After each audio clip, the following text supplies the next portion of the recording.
ತಿಳಿಸಿದ್ದಾರೆ. ತಪ್ಪೇನಿದೆ? ಇವರೇ ಪ್ರತಿಯೊಂದು ಸಭೆಗಳಲ್ಲಿ ಪ್ರಚಾರಗಳಲ್ಲಿ ಪ್ರೀತಮ್ ಗೌಡ್ರು ವಿರೋಧ, ಪ್ರೀತಮ್ ಗೌಡ್ರು ವಿರೋಧ, ಪ್ರೀತಮ್ ಗೌಡ್ರು ವಿರೋಧ.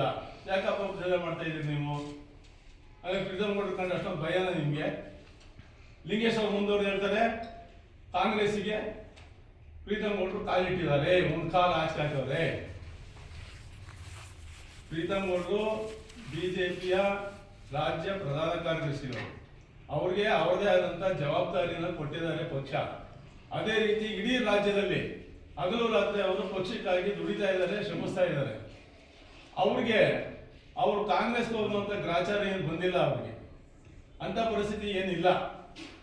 ಇವ್ರುಗಳೇ ಕಾಂಗ್ರೆಸ್ ಕಳ್ಸಲ್ಪಟ್ಟವ್ರೆ. ಕಾರಣ ಏನು?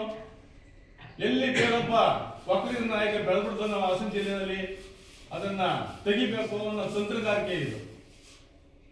ಈ ತಂತ್ರಗಾರಿಕೆ ಅನ್ನೋದು ನಮಗೆ ಗೊತ್ತಾಗ್ತದೆ. ಇದೇ ತಂತ್ರಗಾರಿಕೆ ಮಾಡಿ ಚನ್ನಪಟ್ಟಣದಲ್ಲಿ ಬಿಜೆಪಿ ಇದ್ದಂತ ಯೋಗೇಶ್ವರನ್ನ ಕಳಿಸಿದ್ರು, ಟಿಕೆಟ್ ತಪ್ಪಿಸಿ. ಅಂದ್ರೆ ಪ್ರೀತಮ್ ಗೌಡ್ರು ಟಿಕೆಟ್ ಕೊಡೋಣ ಅಂತ ನಿಮ್ಗೇನ್ ಗೊತ್ತು? ಯಾವ ಜ್ಯೋತಿಷಿ ಕೇಳಿದ್ರಿ ನೀವು? ನಿಮ್ಗೆ ಯಾರು ಶಾಸ್ತ್ರ ಹೇಳಿದವರು? ನಿಮಗೆ ಗಿಳಿಪಾಠ ಹೇಳಿತ್ತ ಪ್ರೀತಮ್ ಗೌಡ್ರಿಗೆ ಟಿಕೆಟ್ ಕೊಡಲ್ಲ ಅಂತ? ನಾನು ಅವ್ರಿಗೆ ಇವತ್ತು ಹೇಳ್ತಾ ಇದ್ದೀನಿ, ಹಾಸನ ನಗರದಲ್ಲಿ ಹಾಸನ ವಿಧಾನಸಭಾ ಕ್ಷೇತ್ರಕ್ಕೆ ಬಿಜೆಪಿಯಿಂದ ಪ್ರೀತಮ್ ಗೌಡ್ರೇ ಅಭ್ಯರ್ಥಿ. ಇದರಲ್ಲಿ ಎರಡನೇ ಮಾತಿಲ್ಲ. ನೀವೇನೇ ತಂತ್ರಗಾರಿಕೆ ಮಾಡಿದ್ರು, ನೀವೇನೇ ವಿರೋಧ ಮಾಡಿದ್ರು, ನೀವು ರಾಷ್ಟ್ರ ಮಟ್ಟದಲ್ಲಿ ವಿರೋಧ ಮಾಡಿದ್ರು ಕೂಡ ಪ್ರೀತಮ್ ಗೌಡ್ರ ಸೀಟನ್ನು ತಪ್ಸಕ್ಕೆ ನಿಮ್ಗೆ ಯಾರ ಕೈಲೂ ಆಗಲ್ಲ. ಇದು ಶತಸಿದ್ಧ. ನೀವು ಇನ್ನೊಬ್ರು ಎಲ್ಲಿ ನಮ್ಮ ವಿರುದ್ಧವಾಗಿ ಇನ್ನೊಬ್ಬ ವಕೀಲರು ಹುಡ್ಕೊಂಡ್ಬಿಡ್ತು ನನ್ನ ಬಾಯಿದಿಂದ ನೀವು ಈ ರೀತಿ ಹೇಳ್ತಾ ಇದ್ದೀರಾ ಹೊರತು ಇದು ಬೇರೆ ಉದ್ದೇಶ ಏನೂ ಇಲ್ಲ. ಲಿಂಗೇಶ್ ಅವರು ಹೇಳ್ತೀನಿ, ಬಿಜೆಪಿ ಜಿಲ್ಲೆಯಲ್ಲಿ ಇಲ್ಲ ಅಂತ ನಾಯಕರುಗಳು ಹೇಳ್ತಾವ್ರೆ.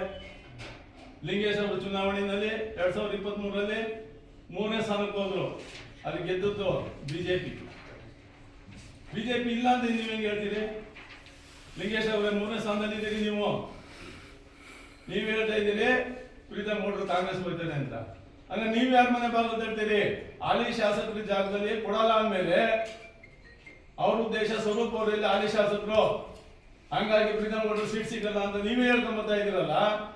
ಅಂದ್ರೆ ನಿಮಗೂ ಸೀಟ್ ಇಲ್ಲ, ನೀವು ಯಾರ ಮನೆ ಬಾಗಿಲಿಗೆ ಹೋಗ್ತೀರಿ? ನೀವು ಯಾವ ಪಕ್ಷಕ್ಕೆ ಟವಲ್ ಹಾಕಿದ್ದೀರಿ? ಲಿಂಗೇಶ್ ಅವರೇ, ನೀವು ನೇರವಾಗಿ ಕೇಳ್ತಾ ಇದ್ದೀನಿ, ನೀವು ಯಾವ ಪಕ್ಷಕ್ಕೆ ಟವಲ್ ಹಾಕಿದ್ದೀರಿ? ನೀವು ಯಾರ ಮನೆ ಬಾಗಿಲು ತೋರಿಸ್ತಾ ಇದ್ದೀರಿ? ಇಲ್ಲ ನಿಮ್ಗೇನು ಕನ್ಸು ಬಿದ್ದುತ್ತಾ? ಇಲ್ಲ ಪ್ರೀತಮ್ ಗೌಡ್ರು ನಿಮ್ಗೆ ಏನು ಹೇಳಿದಾರ? ನಾನು ಕಾಂಗ್ರೆಸ್ ಹೋಗ್ತಿದ್ದೀನಪ್ಪ, ನೀನು ಕಾಂಗ್ರೆಸ್ ಕರೆದವ್ರ? ಯಾಕೆ ಈ ರೀತಿ ಮಾತಾಡ್ತಾ ಇದ್ದೀರಿ, ಅಪಪ್ರಚಾರ ಮಾಡ್ತಾ ಇದ್ದೀರಿ? ಪ್ರೀತಮ್ ಗೌಡ್ರು ಹಗಲು ರಾತ್ರಿ ಅದೇ ಪಕ್ಷಕ್ಕಾಗಿ ದುಡಿತಾ ಇದ್ದಾರೆ.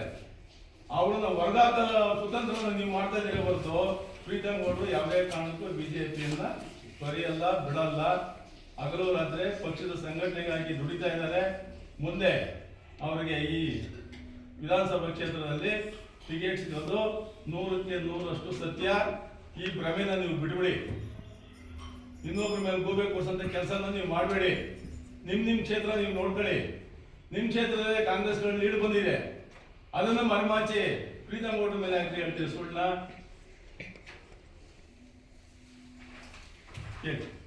ಅಧ್ಯಕ್ಷರಾದಂಥ ಲಿಂಗೇಶ್ ಅವರು, ಮಾಜಿ ಶಾಸಕರಾದಂಥ ಮಾನ್ಯ ಶ್ರೀ ಕುಮಾರಸ್ವಾಮಿ ಅವರು ಹಾಗೂ JDS ನಾಯಕರು ನಮ್ಮ ಪಕ್ಷದ ವಿರುದ್ಧ ಹಾಗೂ ನಮ್ಮ ನಾಯಕರ ವಿರುದ್ಧ ಪತ್ರಿಕಾಗೋಷ್ಠಿಯನ್ನು ಮಾಡಿ ಪ್ರೀತಮ್ ಗೌಡ್ರು ಮೈತ್ರಿಗೆ ವಿರೋಧವಾಗಿದ್ದಾರೆ ಅಂತ ಅಪಪ್ರಚಾರವನ್ನು ಮಾಡಿದ್ದಾರೆ. ಆದರೆ ವಸ್ತುಸ್ಥಿತಿನೇ ಬೇರೆ.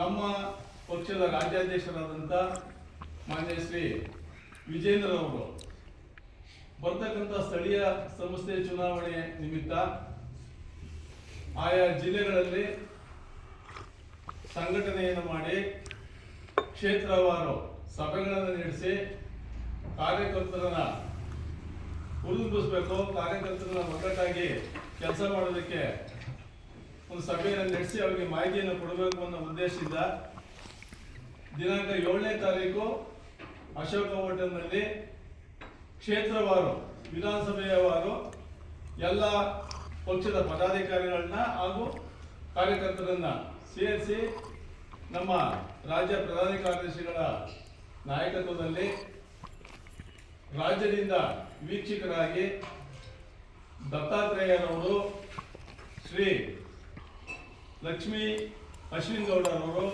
ರತ್ನ ಶಂಕರ್ ಅವ್ರನ್ನ ಕಳಿಸ್ಕೊಟ್ಟು, ಜೊತೆಗೆ ನಮ್ಮ ಜಿಲ್ಲಾ ಅಧ್ಯಕ್ಷರಾದಂಥ ಸಿದ್ದೇಶ್ ನಾಗೇಂದ್ರ ಅವರು ಮತ್ತು ಮಾಜಿ ಅಧ್ಯಕ್ಷರಾದ ನವೀನಣ್ಣನವರು ಎಲ್ಲರೂ ಕೂಡ ಸಭೆಯಲ್ಲಿ ಭಾಗವಹಿಸಿ ಪಕ್ಷದ ಬರ್ತಕ್ಕಂಥ ಚುನಾವಣೆಯಲ್ಲಿ ಪಕ್ಷವನ್ನು ಯಾವ ರೀತಿ ಸಂಘಟನೆಗೊಳಿಸಬೇಕು, ಯಾವ ರೀತಿ ತಯಾರು ಮಾಡಬೇಕು ಅನ್ನೋ ಉದ್ದೇಶಕ್ಕೆ ಸಭೆಯಿಂದ ಕರೆದಿದ್ರು. ಆದರೆ ಲಿಂಗೇಶ್ ಅವರು ಹೇಳಿದ್ದಾರೆ ನಿನ್ನೆ, ಪ್ರೀತಮ್ ಗೌಡ್ರೆ ಸ್ವತಃ ಮೈತ್ರಿ ಬೇಡ ಜಿಲ್ಲೆಯಲ್ಲಿ ಅಂತೇಳಿ ಅವರು ಲಿಂಗೇಶ್ ಗೌಡ್ರು ಅಷ್ಟೇ ಅಲ್ಲ, ಕುಮಾರಸ್ವಾಮಿ ಅವರು, ನಿಖಿಲ್ ಕುಮಾರಸ್ವಾಮಿ ಅವರು, JDS ನಾಯಕರು, ರೇವಣ್ಣವರು ಆದಿಯಾಗಿ ಎಲ್ಲರೂ ಕೂಡ ಪ್ರೀತಮ್ ಗೌಡ್ರೆ ವಿರೋಧ ಮಾಡ್ತಾವ್ರೆ, ಪ್ರೀತಮ್ ಗೌಡ್ರೆ ವಿರೋಧ ಮಾಡ್ತಾವ್ರೆ. ಆದ್ರೆ ಜಿಲ್ಲಾವಾರು ಸಭೆಯನ್ನು ನಡೆಸಿದಾಗ ನಮ್ಮ ಪಕ್ಷದ ಪದಾಧಿಕಾರಿಗಳಾಗಲಿ ಹಾಗೂ ಕಾರ್ಯಕರ್ತರು ಯಾವುದೇ ರೀತಿಯ ನೀವು ಹೊಂದಾಣಿಕೆಯನ್ನ ಮಾಡಕೂಡದು, ಮೈತ್ರಿ ನಮಗೆ ನಮ್ಮ ಜಿಲ್ಲೆಯಲ್ಲಿ ಬೇಕಾಗಿಲ್ಲ ಅಂತ ಒಕ್ಕೊರಲಿನಿಂದ ಕಾರ್ಯಕರ್ತರ ಒತ್ತಾಯದ ಮೇರೆಗೆ ಸಭೆಯಲ್ಲಿ ಏನ್ ನಡೀತು ಅನ್ನೋದನ್ನ ಸಭೆಯ ನಂತರ ಪತ್ರಿಕಾಗೋಷ್ಠಿಯಲ್ಲಿ ನಿಮ್ಮ ಸಮ್ಮುಖದಲ್ಲೇ ಕಾರ್ಯಕರ್ತರ ಏನು ಭಾವನೆ ಇದೆ ಅದನ್ನು ತಮ್ಮ ಹತ್ರ ತಿಳಿಸಿದ್ದಾರೆ.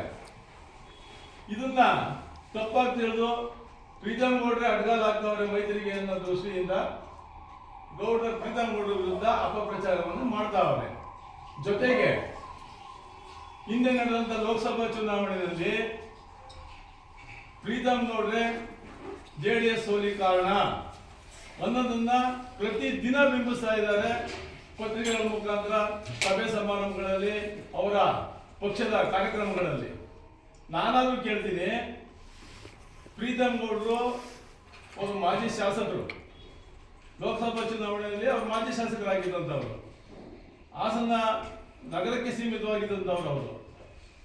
ಇವರು ವಿನಾಕಾರಣ ಲೋಕಸಭಾ ಚುನಾವಣೆಯಲ್ಲಿ ಪ್ರಜ್ವಲ್ ರೇವಣ್ಣನವರಿಗೆ ಸೋಲಿಗೆ ಇವರೇ ಕಾರಣ ಅಂತ ಬಿಂಬಿಸ್ತಾ ಇದ್ದಾರೆ. ಇದು ಎಷ್ಟು ಮಟ್ಟಿಗೆ ಸರಿ? ಹಾಗಾದ್ರೆ ಒಳನೇಸಪುರದಲ್ಲಿ ರೇವಣ್ಣನವರ ಕ್ಷೇತ್ರ JDS ಭದ್ರಕೋಟೆ, 30-40 ವರ್ಷದಿಂದ JDS ಪಾಲಾಗಿದ್ದಂತ ಕ್ಷೇತ್ರದಲ್ಲಿ 17,000 ಲೀಡನ್ನ ಕಾಂಗ್ರೆಸ್ಗೆ ಕೊಟ್ರಲ್ಲ, ಹಂಗ ರೇವಣ್ಣನವರು ಏನ್ ಮಾಡ್ತಿದ್ರು? ಹಂಗ ರೇವಣ್ಣನವರು ಪಕ್ಷ ವಿರೋಧಿನ? ಹಾಸನ ನಗರದಲ್ಲಿ ವಿಧಾನಸಭಾ ಕ್ಷೇತ್ರದಲ್ಲಿ ಸ್ವರೂಪ್ ರವರು JDS MLA 20,000 ಲೀಡ್ ಕೊಟ್ಟಲ್ಲ ಕಾಂಗ್ರೆಸ್ಗೆ, ಇವ್ರು ಏನ್ ಮಾಡಿದ್ರು? ಮಂಜೂರ್ ಅವರು ಹೇಳ್ತಾರೆ ಮೈತ್ರಿ ವಿರೋಧವಾಗಿದ್ದಾರೆ ಪ್ರೀತಮ್ ಗೌಡ್ರು ಅಂತ ಮಾತಾಡ್ತಾರೆ. ಆಗ ಮಂಜೂರ್ ಕ್ಷೇತ್ರದಲ್ಲಿ ಅವರು JDS ಶಾಸಕರು, ಅವ್ರ ಕ್ಷೇತ್ರದಲ್ಲಿ 19,000 ಲೀಡ್ ಕೊಟ್ಟಲ್ಲ ಕಾಂಗ್ರೆಸ್ಗೆ, ನೀವೇನ್ ಮಾಡ್ತಾ ಇದ್ರಿ? ನಿಮ್ಮ ದೃಷ್ಟಿನಲ್ಲಿ ನೀವೇ ಹೇಳೋ ರೀತಿ ಹಾಗಾದ್ರೆ ಜಿಲ್ಲೆಯಲ್ಲಿ ಪ್ರೀತಮ್ ಗೌಡ್ರೆ ಹೆಚ್ಚು ಶಕ್ತಿಶಾಲಿ ಅನ್ನೋದನ್ನ ನೀವೇ ಒಪ್ಕೊಂಡಿದ್ದೀರಿ ನಂಗೆ ಆಯ್ತು. ಪ್ರೀತಮ್ ಗೌಡ್ರಿಂದಲೇ ಸೋಲಾಯ್ತು ಅಂದಾಗ ಶಕ್ತಿಶಾಲಿ ಯಾರು? ಪ್ರೀತಮ್ ಗೌಡ್ರೆ ಶಕ್ತಿಶಾಲಿ ಅನ್ನೋದನ್ನ ನೀವೇ ನಿರೂಪಿಸ್ತಾ ಇದ್ದೀರಿ. ಜಿಲ್ಲೆನಲ್ಲಿ ಮೈತ್ರಿ ಬೇಡ ಅಂತ ಹೇಳ್ತಾ ಇರ್ತಕ್ಕಂಥದ್ದು ಪ್ರೀತಮ್ ಗೌಡ್ರು ಅಲ್ಲ, ಜಿಲ್ಲೆಯ ಪ್ರತಿಯೊಬ್ಬ ಕಾರ್ಯಕರ್ತರ ಅಭಿಲಾಷೆ. ಅವರ